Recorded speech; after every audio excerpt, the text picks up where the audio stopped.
Mi hijo me envió un recibo de renta, no por una casa que le pedí prestada, no por un lugar que destrocé, sino por el hogar que le di de regalo, completamente pagado, escriturado a su nombre, con la promesa de que podría vivir ahí cuando ya no pudiera vivir sola. 5 años después, deslizó una factura mecanografiada por debajo de mi puerta y la llamó justa. 3 semanas después, yo le entregué un aviso de desalojo. Antes de comenzar, por favor, asegúrense de darle me gusta a este video y de hacer clic en el botón de suscribirse para no perderse nunca una historia como esta. Y también comenten desde dónde nos están viendo. Gracias. Estaba sirviendo mi café de la mañana cuando escuché el sobre deslizarse por la ranura del correo de la puerta principal. Ahora vivo con un oído siempre atento al buzón, desde que la farmacia se equivocó con mis medicamentos para la presión arterial y me perdí una recarga. Pensé que era otro recordatorio de cita o un folleto de jardinería. En cambio, era un sobre blanco liso con mi nombre impreso, sin remitente. En el segundo en que lo abrí, mis manos comenzaron a temblar. Era un aviso formal de renta de mi hijo. 200 pesos con fecha límite el 5 del mes. Ocupante Margarita Fuentes. Ni siquiera escribió mamá. Había un desglose de servicios y una línea sobre privilegios de visitas suspendidos en espera de pago. Lo leí 3 veces, pensando que tal vez era un error o algo automático. Pero al final, con tinta azul, estaba firmado: Daniel Fuentes, mi hijo, mi único hijo, el mismo hijo a quien le di esta casa hace 5 años. Me quedé en el pasillo, mirando el papel, y juro que por 1 minuto entero se me olvidó cómo respirar. Sentí que algo se me caía ahí en el pecho. Como cuando te tropiezas, pero no te caes. Justo ese golpe en el estómago de ¿qué demonios está pasando? Daniel no estaba en casa cuando recibí la carta. Ahora trabaja en bienes raíces. Voltea propiedades, dice, como si fuera póker. Me mudó al cuarto de visitas el año pasado cuando mis rodillas cedieron y vendí el último pedazo de la tierra de cultivo de mi esposo. Le di la casa como regalo de bodas. Le dije, esta es tuya, pero cuando ya no pueda vivir sola, vengo aquí. Ese fue el trato. Sin abogados, sin papeles, solo madre e hijo mirándose a los ojos. Cuando le entregué las llaves, lloró. Dijo que me cuidaría para siempre. Eso fue hace 5 años. Antes de Ximena, antes del gran trabajo, antes del coche nuevo y la remodelación del segundo baño. Esperé en la cocina con el recibo de renta extendido como un cadáver en el mostrador. Cuando escuché su llave en la cerradura, me puse de pie pensando que tal vez era una broma. Tal vez Ximena lo envió y él no sabía, o tal vez era algo financiero extraño y él se reiría y lo rompería. Pero en cuanto me vio sosteniéndolo, pareció molesto, no culpable, no avergonzado, molesto. Creo que deberíamos ser claros sobre las cosas en el futuro, dijo, dejando caer sus llaves en la consola. Los servicios se han duplicado. No puedo con todo. No se sentó. No preguntó si había comido. Solo se quedó ahí, con los brazos cruzados como si yo fuera una intrusa. Le pregunté si recordaba lo que le dije cuando le di la casa, sobrevivir aquí cuando ya no pudiera vivir sola. Se encogió de hombros. Eso fue hace 5 años, mamá. Las cosas cambian. Dijiste que solo estarías aquí temporalmente. Pasó junto a mí y abrió el refrigerador como si fuera invisible. ¿Comes la misma comida que compro? Usas el internet. No puedo con el costo de un adulto entero, además de todo lo demás. Le pregunté si Ximena estaba detrás de esto. No respondió. Solo siguió buscando en el refrigerador, luego tomó un refresco y dijo, no hagas un drama de esto, es solo renta, todos pagan renta. Le pregunté si le parecería bien que durmiera en mi coche. Se rió. Deja de ser emocional. No lloré delante de él. Esperé a que subiera. Luego regresé a mi habitación, empaqué una pequeña mochila y me fui. No di un portazo, no me despedí, solo me fui. Conduje hasta el estacionamiento de una farmacia Guadalajara y me quedé ahí hasta que el sol se puso, mirando el recibo de renta, tratando de averiguar cómo el niño que crié se convirtió en el hombre que me veía como una cuenta por cobrar. Alrededor de las 8 de la noche, abrí la cajuela para buscar una cobija y encontré una caja que no había tocado en años. viejos estados de cuenta bancarios, expedientes médicos y los papeles originales de cuando terminé de pagar la casa. Pegado a un lado había un sobre más pequeño que no recordaba haber puesto ahí. Estaba rotulado con la letra de mi difunto esposo, casa, escritura final. Lo abrí, con las manos temblorosas. Dentro estaba el documento de transferencia de escritura notariada completo de cuando le di a Daniel la casa, pero algo me llamó la atención. Una nota adhesiva que debía haberme dejado a mí misma. Decía, guardar para registros. Podría necesitarse para futuras pruebas. Miré esa nota hasta que mis ojos se empañaron. Luego volví a doblarlo todo. Me senté de nuevo en el coche y pensé, tal vez no es demasiado tarde para luchar. Tal vez esta casa no es solo suya. Tal vez el niño que crié olvidó quién construyó los cimientos. Pero no lo hice. La última vez que tuve la escritura en mi mano, Daniel estaba de pie en mi cocina, vestido con un traje 2 tallas más grande, con las manos aún manchadas de cargar cajas. Su boda era en 2 semanas, y estábamos finalizando los trámites de la casa. Se veía nervioso, casi culpable, como si no pudiera creer que realmente lo estaba haciendo.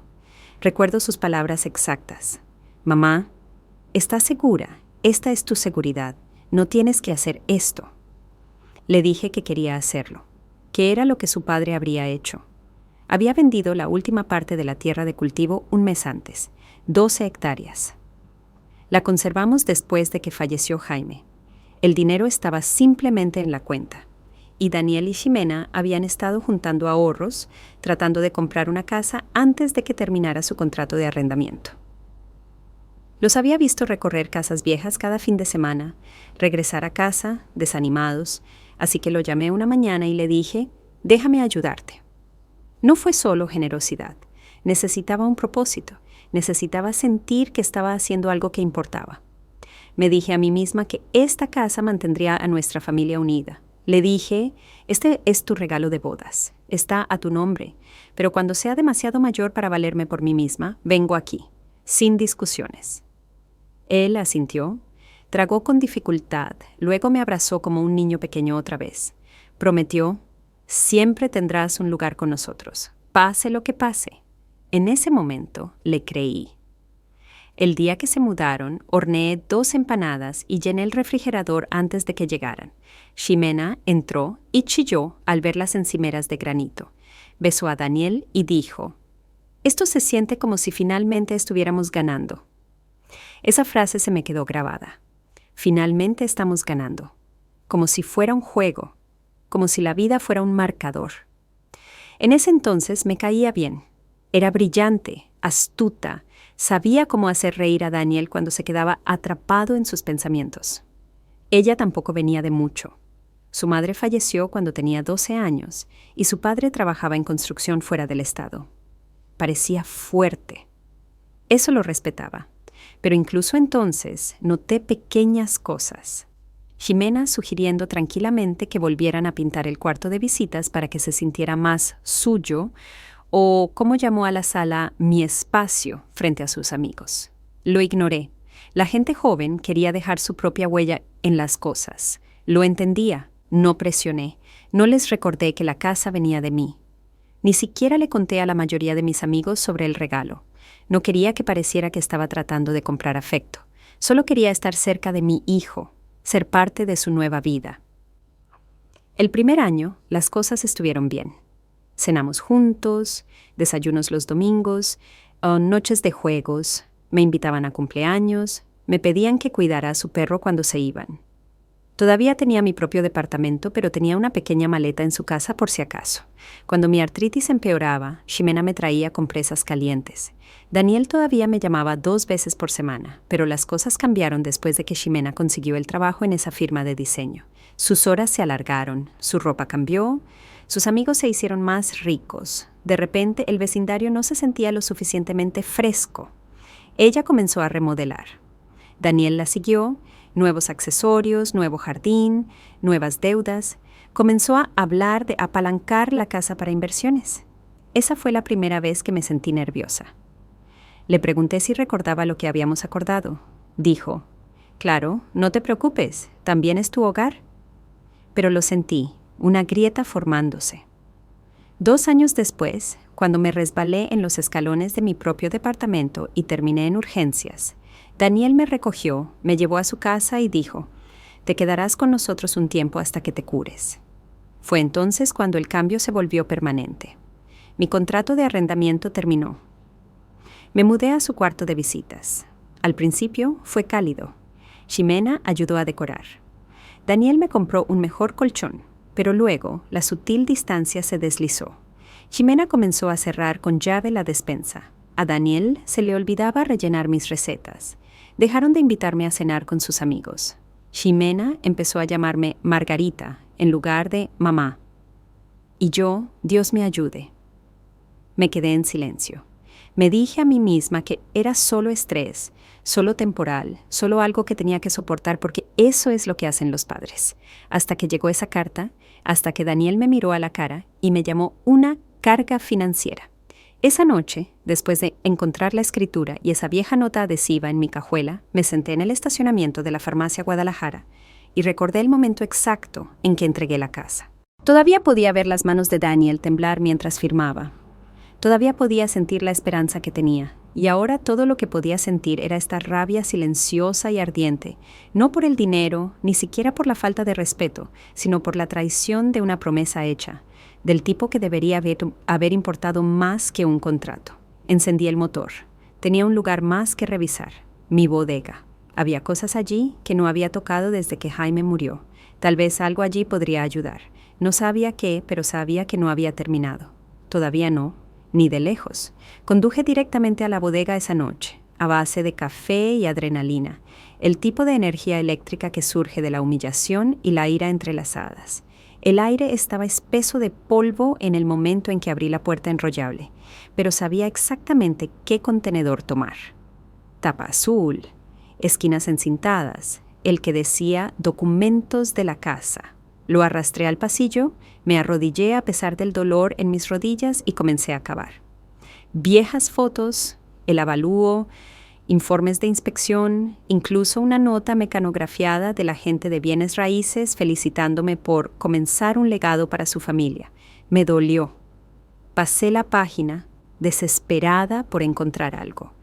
Correos electrónicos, tal vez algo que Ximena firmó, cualquier cosa que la vinculara al acuerdo. Nada. Mis manos temblaban cuando cerré el contenedor y me dolía el cuerpo en lugares que había olvidado que podían doler. Me quedé sentada allí mucho tiempo, simplemente respirando el olor a cartón y aire seco, hasta que un pensamiento me golpeó como un puñetazo en el estómago. Ximena nunca había firmado nada porque nunca lo había necesitado. Daniel manejaba todos los documentos, pero Ximena estaba en la habitación. Ella estaba allí cuando le di la casa. Y si había algo de verdad en lo que estaba empezando a creer, que esta carta de renta no era una decisión espontánea, sino parte de un plan, entonces ella habría dejado huellas en algún lugar. A la mañana siguiente, fingí que no había pasado nada. Volví a la casa mientras Daniel estaba en el trabajo. Ximena estaba sola en casa, descalza en pantalones de yoga, caminando con su teléfono en una mano y una tabla con papeles en la otra. No me escuchó entrar al principio. Estaba en la cocina tomando fotos, recolocando un jarrón, murmurando cosas como luz natural que resalta y mezcla de granja moderna. La observé por un segundo, luego le pregunté, ¿qué estás haciendo? Saltó un poco, luego se giró y sonrió como si la hubieran sorprendido haciendo algo adorable. Oh, hola Margarita, solo estoy preparando fotos para Airbnb, nada del otro mundo. Pregunté, ¿estás rentando la casa? Ella dijo, solo una habitación. No es gran cosa, pero no era solo una habitación.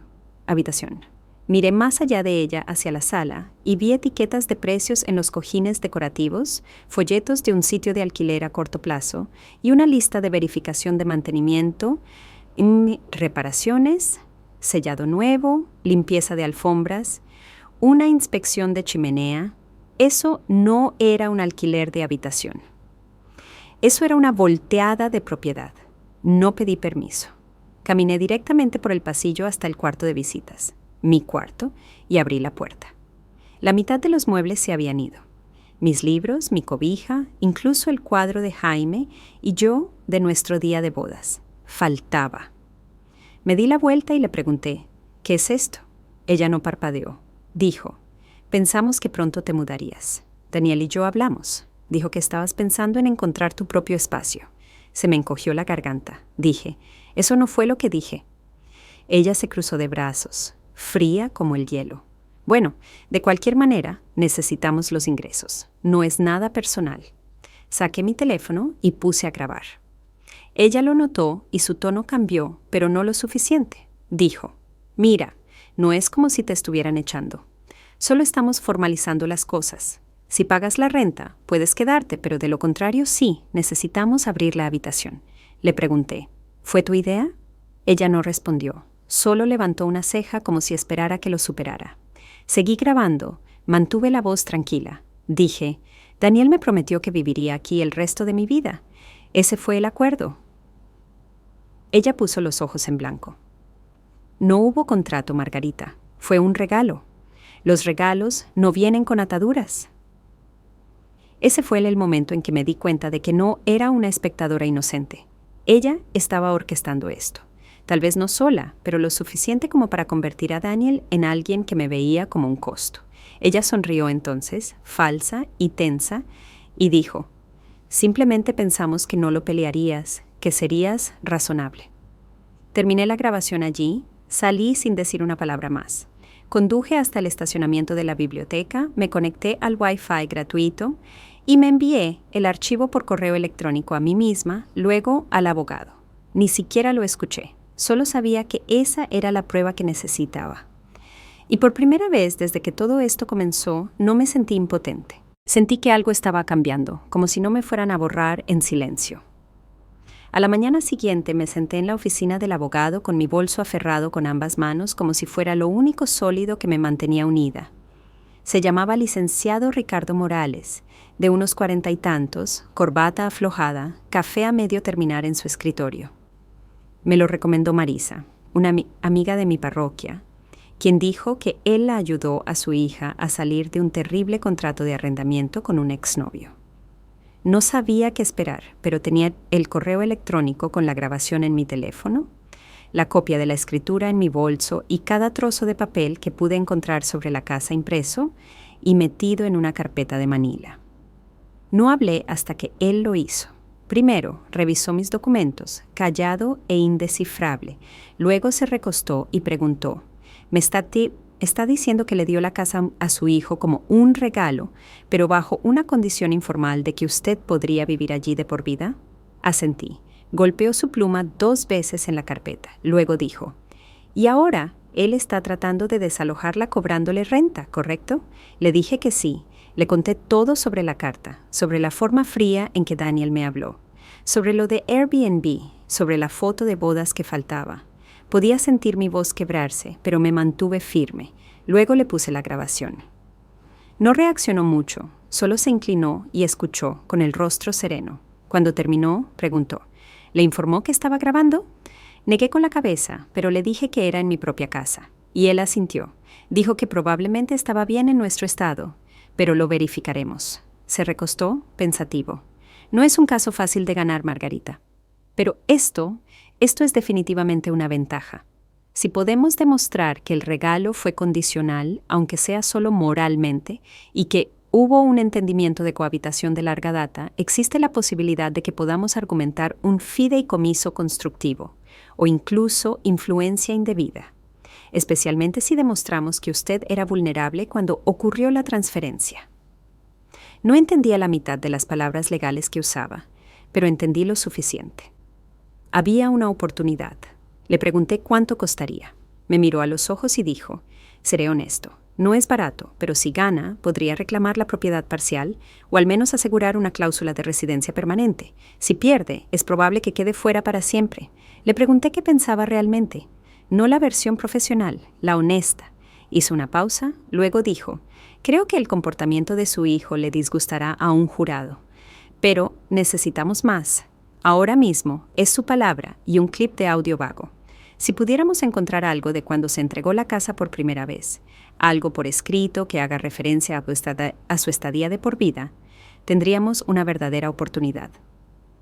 Salí de su oficina sintiéndome igual que cuando salí del hospital el día que falleció Jaime, entumecida pero concentrada, como si mi cuerpo supiera qué hacer, incluso si mi cerebro no lo había asimilado. Conduje a casa lentamente. Cada cuadra se desdibujaba en la siguiente, hasta que llegué a la casa y la miré desde la calle. Ya ni siquiera parecía un hogar. Las persianas ahora estaban pintadas de negro. Las rosas que plantó Jaime se habían ido. La camioneta de Ximena estaba en la entrada. No entré. Simplemente me quedé sentada, agarrando el volante, recordando hace 5 años la sala. El momento en que le entregué la escritura a Daniel, recordé la voz de Jaime en mi cabeza de una grabación. Solíamos ponerla para Daniel cuando era pequeño. Una promesa es más fuerte que un papel. No podía dejar de pensar en el cobertizo, no la parte que remodelaron, sino el viejo, el que estaba detrás de la cochera que Daniel nunca usó. Jaime guardaba todo ahí, herramientas, cajas de impuestos, viejos archivos de cuando dirigía la cooperativa. Una vez me dijo que había dejado algo importante allí, por si le pasaba algo. Siempre pensé que se refería a un testamento, pero tal vez era más. Di la vuelta al coche y conduje hasta el callejón trasero. Había un hueco en la cerca donde la madera se había podrido. Me estacioné detrás, pasé con dificultad y me dirigí al cobertizo. La cerradura estaba oxidada, pero se abrió con un poco de fuerza. Por dentro olía a aceite de motor y polvo. Encendí la linterna de mi teléfono y revisé los estantes. Luego, escondida detrás de un viejo bidón de gasolina, la vi. Una caja de metal negra con un asa. Mi corazón latió con fuerza. La bajé, la puse en el suelo y la abrí. Dentro había viejos documentos de propiedad, algunas cartas escritas a mano y una carpeta etiquetada para Margarita por si acaso. Mis dedos se enfriaron. La abrí. Había una carta de Jaime fechada el año antes de que falleciera y un borrador de un contrato que describía nuestro plan para darle a Daniel la casa bajo una condición: residencia conjunta de por vida para mí, no revocable a menos que se desocupe voluntariamente. No estaba firmada, pero existía, y la letra de Jaime era inconfundible. Me senté en el suelo del cobertizo con la carta en mi regazo, las lágrimas empañando mi visión, y susurré en voz alta: «Gracias, Jaime. Gracias por pensar en el futuro». Luego me puse de pie, me sequé la cara y caminé de regreso al coche con la caja apretada contra mi pecho como si fuera mi salvavidas. Porque de alguna manera lo era. A la mañana siguiente estaba de vuelta en la oficina del licenciado Morales antes de que terminara su primera taza de café. No llamé con antelación, no me importó. Entré con la caja negra apretada contra mis costillas como si llevara un órgano, algo vital que podría morir si lo soltaba. Su asistente trató de detenerme, pero la expresión de mi cara debió decir lo suficiente. Él salió de su oficina, me miró y me indicó que pasara. Me senté, coloqué la caja suavemente sobre su escritorio y la abrí. Deslicé el borrador de la carta hacia adelante. «Lea esto», dije. No hizo preguntas. Se ajustó las gafas, miró largamente la carta de Jaime, luego el borrador del contrato. Su expresión no cambió mucho, pero sus ojos sí, concentrados, más agudos. Esto ayuda», dijo lentamente. «No está firmado, pero tiene fecha y describe claramente la condición ligada al regalo. Y viniendo de su esposo, demuestra intención.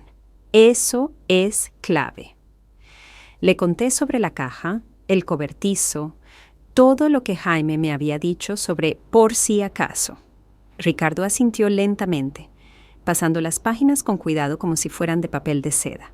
Podemos argumentar que esta carta refleja el acuerdo original, que la casa nunca tuvo la intención de ser un regalo incondicional. Entre esto y la grabación de Ximena tenemos una narrativa, y los jurados responden a las narrativas, especialmente cuando implican traición. Sentí algo que no había sentido en semanas. Esperanza, no certeza, pero lo suficiente para hacerme sentar un poco más recta en la silla. Se recostó, golpeando su pluma de nuevo. Presentaremos una petición para establecer un fideicomiso constructivo, citando influencia indebida e incumplimiento de un acuerdo verbal. No será rápido. Daniel se defenderá.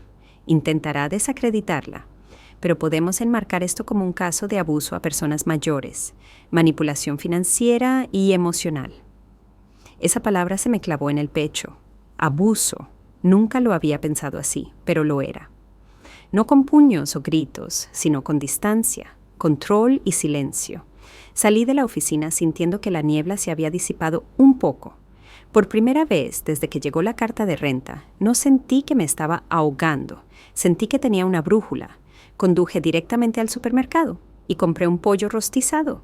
No porque tuviera hambre, sino porque quería hacer algo ordinario, algo que me recordara que todavía era una persona, no solo un problema a resolver. De vuelta en mi departamento temporal, me senté a la mesa y releí la carta de Jaime 3 veces. Escribió a su manera habitual, sin adornos, solo hechos, pero podía sentir su amor en cada línea. Si algo me pasa, Margarita se queda. Esta casa fue comprada con dinero de la tierra de cultivo. Ella se ganó cada tabla y cada clavo.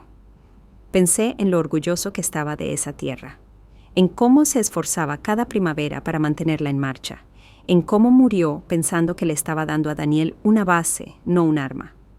Llamé a Marisa esa noche y le conté todo. Me escuchó sin interrumpir una sola vez. Luego dijo, «No estás loca, Margarita. Eres valiente». No me sentía valiente.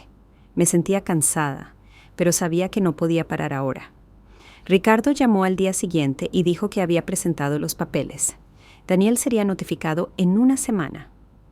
Me advirtió de nuevo que las cosas se pondrían más feas antes de mejorar. Y tenía razón. 2 días después recibí un mensaje de texto de Daniel. Solo una línea. No puedo creer que le estés haciendo esto a tu propio hijo. Sin disculpas, sin explicaciones, solo culpas. Lo miré durante 5 minutos antes de borrarlo. Sin respuesta, sin reacción, ya no se lo debía. Había terminado de interpretar a la madre silenciosa. Había terminado de tragar la humillación por el bien de mantener la paz. Había cumplido mi promesa. Le di la casa. Me quedé callada cuando remodelaron mi habitación. No dije nada cuando Jimena borró todo rastro de mí. Pero esto... Aquí es donde tracé la línea. Miré por la ventana la vista barata del departamento y me susurré a mí misma. Tú elegiste esta pelea, Daniel.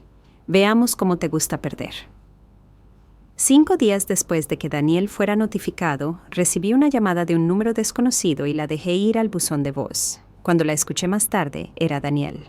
Su voz estaba tranquila, cautelosa, como si estuviera leyendo un guión. Mamá, creo que esto ha ido demasiado lejos. Hablemos. Sin abogados, solo tú y yo. Ximena y yo queremos verte en el centro de mediación el miércoles.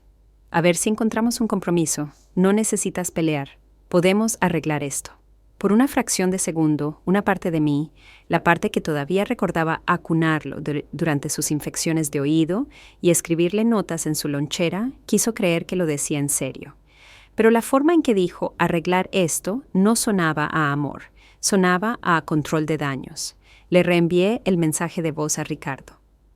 Me devolvió la llamada en cuestión de minutos. No tiene que ir. Esto no es por orden judicial. Y francamente, es probable que estén tratando de que diga algo que puedan usar en su contra. Le pregunté qué haría él. Se quedó en silencio un segundo. Luego dijo, si va, no vaya sola. Yo la acompañaré. Y no firme absolutamente nada, ni siquiera un formulario de registro. Solo escuche. Déjelos hablar. Eso nos dirá todo. Así que accedí. El centro de mediación era uno de esos edificios de oficinas grises en una plaza comercial, de los que siempre huelen a ambientador y tóner. Llegué 10 minutos antes. Me senté en el estacionamiento mirando la entrada, tratando de calmar el nudo en el estómago. Ricardo llegó justo a tiempo. Me acompañó como un escudo, tranquilo y silencioso. Y nos sentamos en la mesa larga frente a Daniel y Ximena. Estaban vestidos impecablemente. Demasiado impecables para algo informal. Ximena tenía una carpeta de cuero y Daniel no dejaba de golpear un bolígrafo como si ya estuviera aburrido. La mediadora se presentó, puso en marcha el reloj y pidió a cada parte que expusiera su posición. Ricardo cedió el turno a Daniel. Él se inclinó hacia adelante y dijo, «Mire, Creo que todos hemos estado un poco emocionales. Mi mamá malinterpretó nuestras intenciones. No estábamos tratando de echarla, solo tratando de ser justos. ¿No esperábamos que esto escalara a los tribunales? Miró a Ximena, luego a mí. Queremos ofrecerle una compra. Si ella acepta desocupar formalmente y retirar la demanda, estamos dispuestos a darle 30,000 pesos. Eso es más que generoso considerando que la casa fue un regalo. Lo miré fijamente. 30,000 pesos por un hogar construido en la tierra de mi esposo, pagado con el dinero por el que me desangré, por mi promesa, mi confianza, mi orgullo.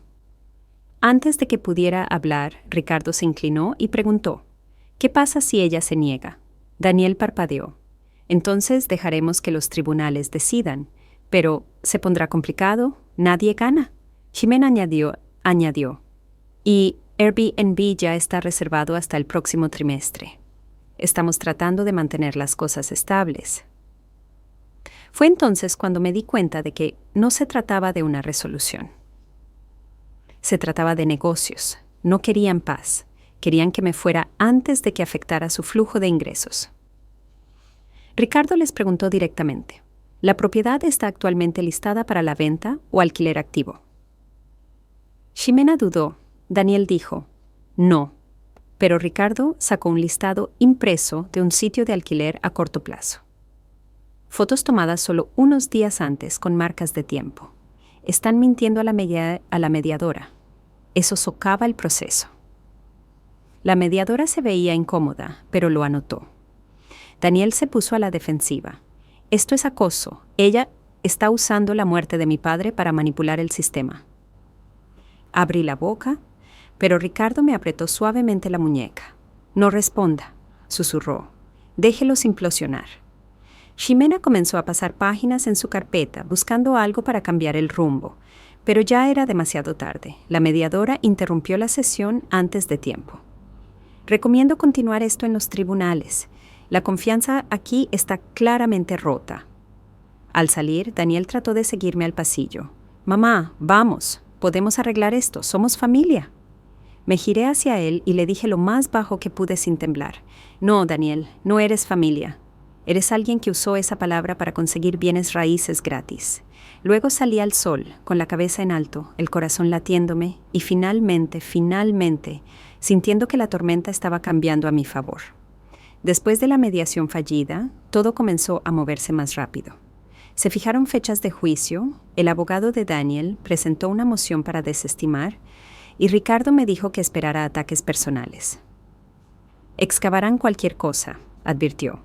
Finanzas, registros médicos, incluso historia familiar. Le dije que no tenía nada que ocultar, pero en el fondo sabía que había partes del pasado que había mantenido guardadas. No por vergüenza, sino porque pensé que ya no importaban. Eso cambió cuando llegó una carta del juzgado solicitando documentos de verificación de identidad y cualquier cosa relacionada con el nacimiento y la adopción de Daniel. La palabra me golpeó como un tren de carga. Adopción. Me senté en el sofá durante 1 minuto entero sosteniendo el papel, incapaz de respirar. Habían pasado décadas desde que pensé en el aspecto legal de eso. Daniel nunca lo supo. Jaime y yo nunca se lo dijimos. Apenas tenía 2 años cuando me casé con Jaime, y su madre biológica, la ex de Jaime, había renunciado a la custodia sin luchar. Había firmado los papeles y desaparecido. Y yo me convertí en la madre legal de Daniel antes de que él supiera lo que significaba la palabra. Me había llamado mamá desde que pudo hablar. Nunca quise que se sintiera diferente o abandonado. Era mío en todos los sentidos reales. Era mío. Pero ahora ese detalle regresaba como un fantasma que creí que había sido enterrado hace mucho tiempo. Llamé a Ricardo. Su voz era tranquila, pero pude notar el cambio. Esto podría funcionar de 2 maneras. Podrían intentar argumentar que usted no tenía ninguna razón legal para hacer reclamos a largo plazo sobre la casa, ya que no es de sangre, pero si lo enmarcamos correctamente muestra algo mejor. Usted lo crió sin obligación. Lo amó lo suficiente como para darle un hogar, un nombre y un legado que no eran biológicamente suyos. Pregunté, ¿le importará eso al juzgado? Él dijo, A los jurados les importa el amor, Margarita. Solo tenemos que mostrarles lo que le costó a usted. Esa noche saqué un viejo álbum de fotos que no había tocado en años. Dentro había fotos de Daniel a los 3, a los 6, a los 12, pasteles de cumpleaños, rodillas raspadas, proyectos escolares, todas las cosas que no aparecen en los documentos legales, pero que significan más que cualquier expediente judicial. Me detuve en una foto. Yo sosteniendo a Daniel en mi regazo, sus brazos alrededor de mi cuello, y Jaime al fondo, borroso pero sonriendo. Recordaba el día perfectamente. Fue la primera vez que Daniel me llamó mamá en público. Estábamos en un zoológico. Señaló a un león y luego me miró y dijo, «Mamá, tiene la boca ruidosa como tú. Me reí tanto que lloré». Jaime me dijo más tarde esa noche, «No sabe nada más. Ahora eres todo su mundo». A la mañana siguiente, Ricardo me pidió que trajera cualquier documentación de la adopción, registros judiciales, cambios de nombre, cualquier cosa oficial. Busqué de nuevo en mi caja de almacenamiento la que había traído del cobertizo y encontré un sobre de Manila metido entre los archivos de impuestos. Dentro estaban los registros de adopción, firmados y sellados. También había una nota que Jaime había escrito el día que los presentamos. La papelería decía, «Hacemos esto hoy porque Telamor es más que ADN. Margarita ya es su madre. Esto es solo papelería poniéndose al día». Llevé los documentos a Ricardo y lo vi escanearlos lentamente. «Esto cambia el enfoque», dijo. «Si presentamos esto, le mostraremos al jurado que usted le dio su vida a este niño sin presión legal, sin obligación. No solo le dio una casa, le dio todo». Asentí, pero mi corazón estaba apesadumbrado. Sabía que Daniel no sabía sobre la adopción y odiaba que pudiera salir a la luz en el juzgado frente a extraños de una manera que se sintiera como un arma, pero él no me había dejado otra opción.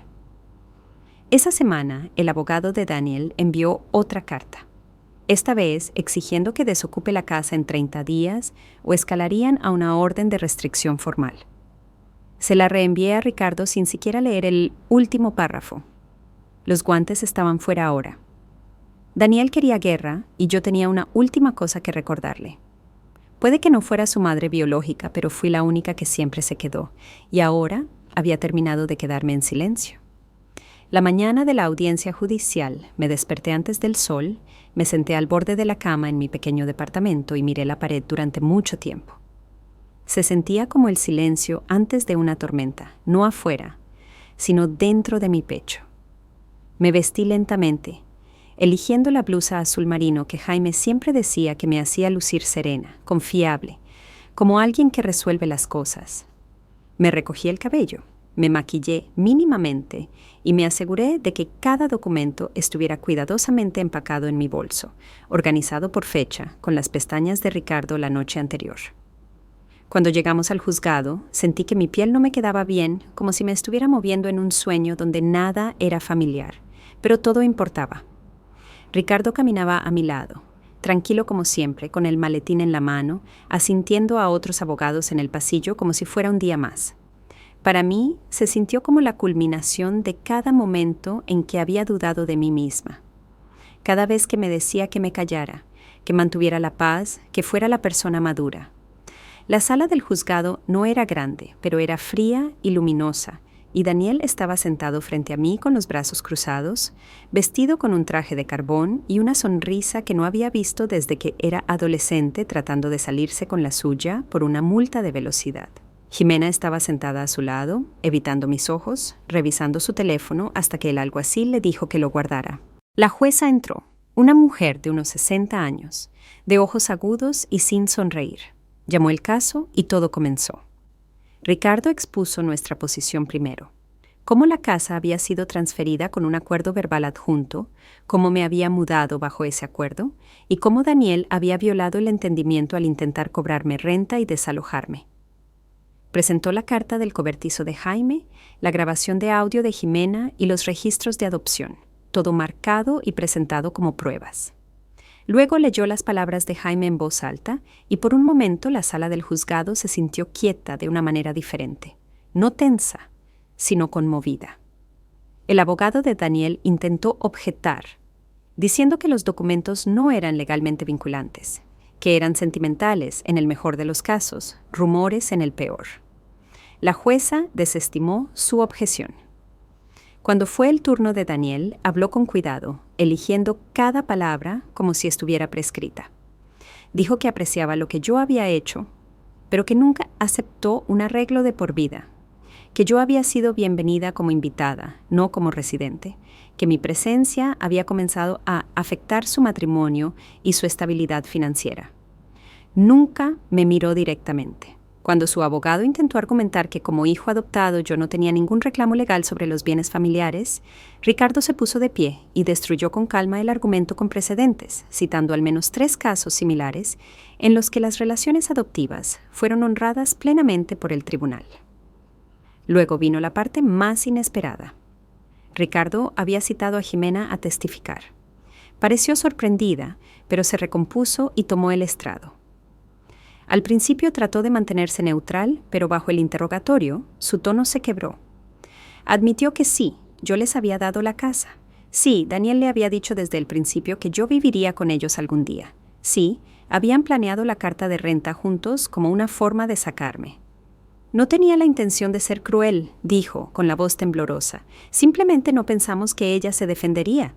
Esa frase se quedó en mi cabeza como un eco. No pensamos que ella se defendería. La jueza escuchó sin expresión, luego miró directamente a Daniel y dijo: parece que sus acciones reflejan un incumplimiento significativo de la confianza y la obligación moral.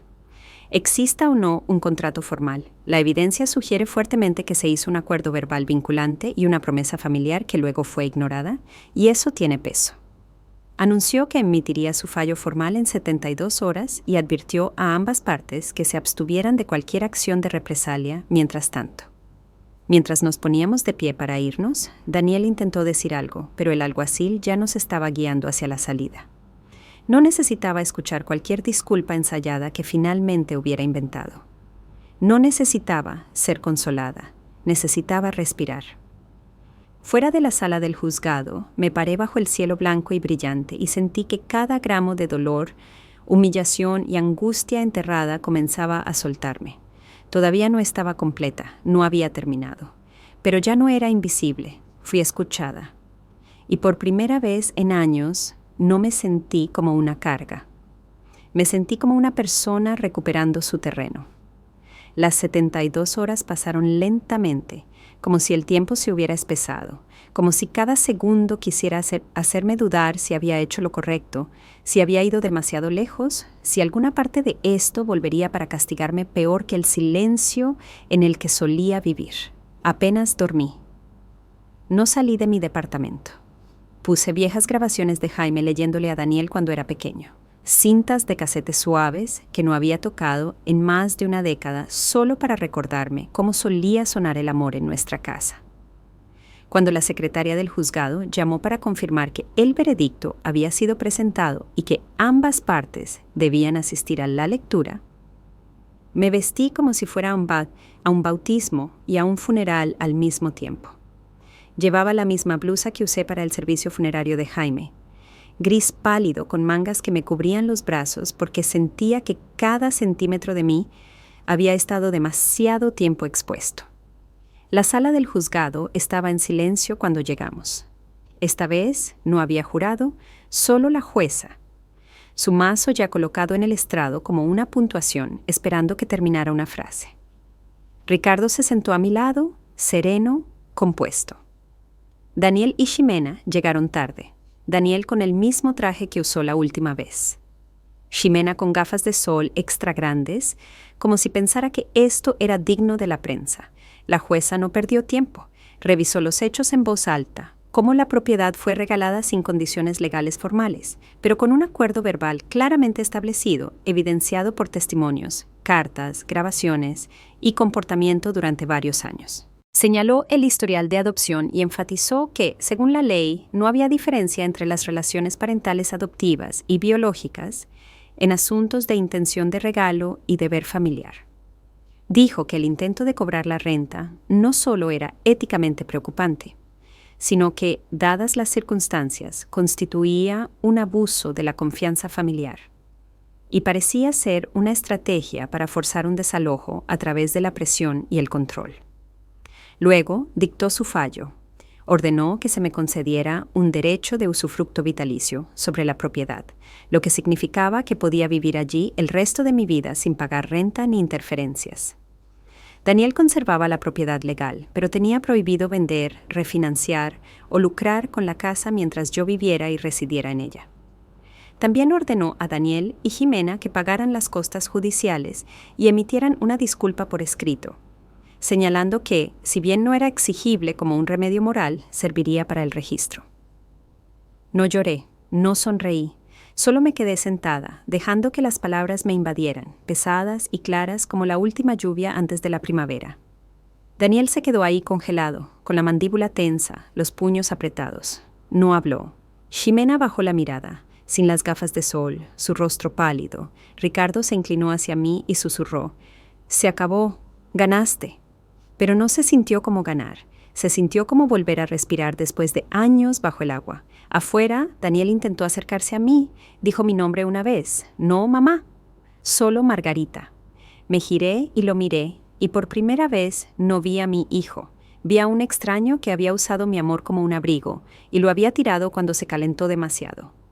No dije nada, solo pasé junto a él, bajando los escalones del juzgado, de vuelta al mundo con la espalda más recta de lo que había estado en años.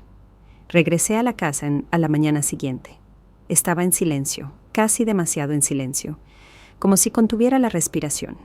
Las cosas de Daniel se habían ido. El coche de Ximena no estaba en la entrada. Entré con una pequeña maleta, la dejé en el cuarto de visitas y luego hice algo que no había hecho en meses. Me senté en el sofá, me quité los zapatos y encendí la radio. No había tensión en las paredes, ni bordes afilados, solo yo en mi hogar, exactamente donde dije que estaría cuando ya no pudiera vivir sola. Más tarde esa noche, encontré un contenedor de plástico en la parte trasera del closet. Dentro estaban los viejos álbumes de bebé de Daniel, una tarjeta del Día del Padre que le había hecho a Jaime en el kinder, y una pequeña cámara de video que solíamos usar antes de que los teléfonos se volvieran inteligentes. La encendí más que nada por curiosidad. El último video estaba etiquetado «Cuarto de visitas». Hice clic en «Reproducir». La pantalla se encendió. Era mi habitación, pero lo que vi me revolvió el estómago. Había una luz roja parpadeante en la esquina, montada justo encima del closet. Una cámara oculta. La fecha coincidía con la semana en que se envió la carta de renta. Mi corazón latió con fuerza. Rebobiné la cinta y avancé rápidamente el metraje, con las manos temblorosas hasta que me vi doblando la ropa, tomando medicamentos, leyendo en la cama. Todo grabado. Apagué la cámara de video, me recosté y miré la pared durante lo que parecieron horas. No solo era indeseada, estaba siendo observada. Cada paso, cada suspiro, cada momento de dolor privado, documentado por las personas a las que les di todo. Y en ese momento supe que, a pesar de todo lo que acababa de ganar, el verdadero daño era más profundo que la propiedad. Era la confianza, y eso llevaría mucho más tiempo reconstruirlo. No le conté a nadie sobre la cámara al principio. No sabía qué decir. Una parte de mí quería ir directamente a la policía y presentar cargos. Pero después de todo, después del juzgado, las cartas, el silencio, sabía que el daño ya no se trataba de legalidad. Se trataba de lo que sucede cuando la confianza se pudre silenciosamente en las paredes de un hogar que una vez construiste con amor. Yo misma quité la cámara.